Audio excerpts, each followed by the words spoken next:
All right, let's talk about learning English. Have you ever felt that frustration? You're studying hard, you're doing all the exercises, but you're just not seeing real progress? Well, what we're going to break down today is a totally different approach, a way that's simpler, more natural, and way more powerful. And it's all based on one student's amazing journey from being a shy beginner to a totally confident speaker. Does this look familiar? You spend hours, maybe weeks, trying to memorize these long lists of words and super complicated grammar rules, only to find yourself completely tongue-tied when you're in a real conversation? It's such a common problem. But here's a thought. What if the problem isn't you? What if it's the method itself? This right here, this was the very first lesson a student named David learned from his teacher, Sarah. And it's a game changer. She taught him that the real goal isn't just to master a subject in a book. It's about building a bridge to new people, new ideas, and a whole new world. Once you get that, everything else starts to click into place. So, we're going to follow David's journey step by step. First, we'll talk about finding your why, your motivation. Then, we'll dive into 5 really powerful techniques: learning words by reading, getting your pronunciation right with shadowing, understanding grammar without the headache, training your ear to understand native speakers, and finally, the big one, actually speaking with confidence. Okay, first things first, the foundation. Before you learn a single technique, you need a powerful reason to keep going when it gets tough. For David, a student from Spain, it wasn't about passing some test. His why was so much bigger. He just really wanted to connect with people from all over the world, to travel, and to truly understand them. And you know what? He wasn't alone.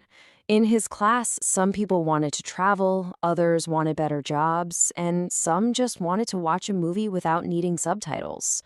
So, what's your reason? Seriously, take a second to think about it. Finding that reason is your fuel. It's what's going to keep you moving forward. All right, let's get practical. Technique number 1. We have all been there, right? Staring at these long, boring, random lists of vocabulary words.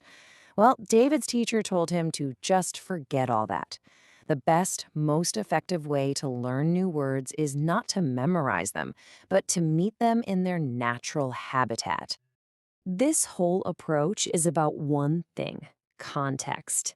When you read, your brain just naturally absorbs a word's meaning from the sentences around it, without all that painful effort of memorization. I mean, think about it. That is exactly how you learned thousands and thousands of words in your own native language when you were a kid. And the process itself is super simple. First, pick a book that's easy for you.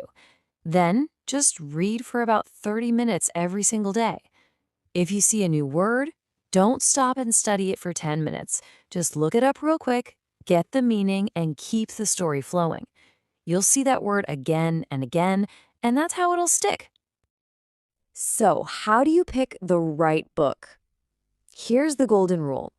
Choose something where you already understand about 95% of the words. Why? Because this keeps reading fun. It doesn't feel like a chore. That way, you can just relax and absorb that new 5% almost effortlessly. And the power of this, it became clear for David almost immediately. Just 1 week after he started reading this way, he walked into a job center, saw an ad for an opening, understood it perfectly, and got hired at a local cafe. That's not a test score. That's a real-world result. Okay, so David could understand words on a page, but making himself understood, that was the next big challenge. And this is a super common problem with pronunciation. It's not really about your brain, it's about your mouth. You literally have to train the muscles in your mouth to make new sounds they're not used to.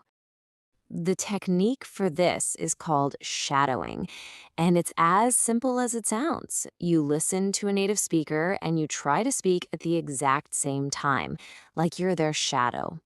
You're not just repeating words, you're copying the rhythm, the ups and downs, the music of the language. So here's how you do it. Find a short audio clip, something with slow, clear speech. Listen to just one sentence. Then, right away, repeat it. Don't worry about sounding perfect, especially at first. The goal is just to get your mouth moving in a new way, to build that muscle memory. And you know what the best part is? This doesn't take hours and hours. Just 10 minutes a day. That's it. Just 10 minutes is enough to start rewiring those mouth muscles and making a really noticeable difference in how clearly you speak. And the payoff for David was huge. He started shadowing every day, and pretty soon after, he joined a football game with students from all over the world. And for the first time, he was able to speak clearly, to joke around and make new friends, all because his improved pronunciation gave him the confidence to finally speak up. All right, let's talk about everybody's favorite topic, grammar. What if I told you that to speak English well, you don't actually need to study grammar rules? In fact, what if studying them was actually holding you back? The whole idea here is to absorb grammar naturally, the same way you did as a child. There's a really critical difference here. If your goal is to pass an exam, then yeah, you probably need to study the rules and do the exercises. But if your goal is to speak and communicate, you should focus on absorbing grammar through tons of reading and listening.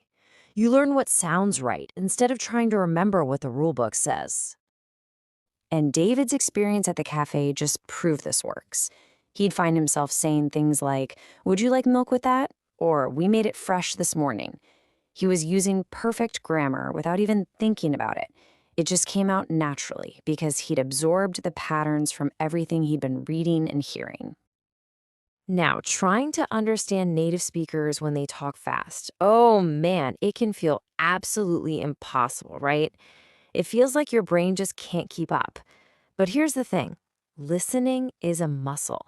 And just like any other muscle, you can train it to get stronger and faster with the right kind of exercise. And here's the workout for your listening muscle, repetitive listening. The secret is to listen to the same short, easy piece of audio again and again and again. Maybe 5 times, maybe 10.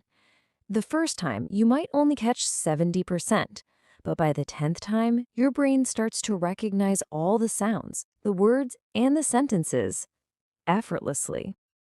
The result for David was just this small, perfect moment of triumph.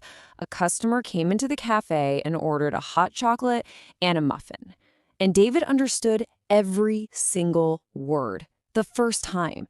He didn't have to say, "Sorry," or get that confused look on his face.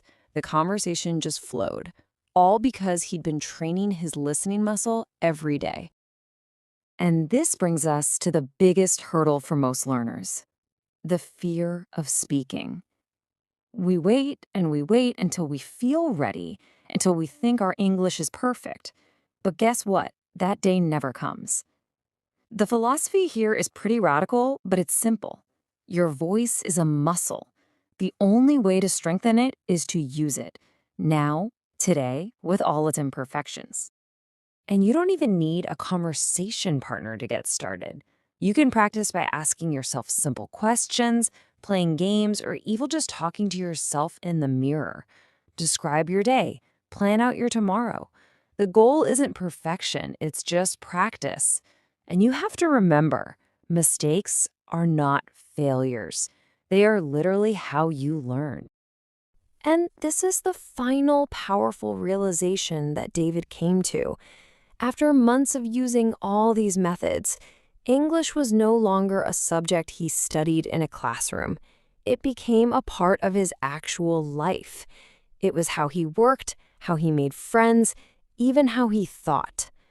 And that's the real goal, isn't it? To stop learning a language and to start living it.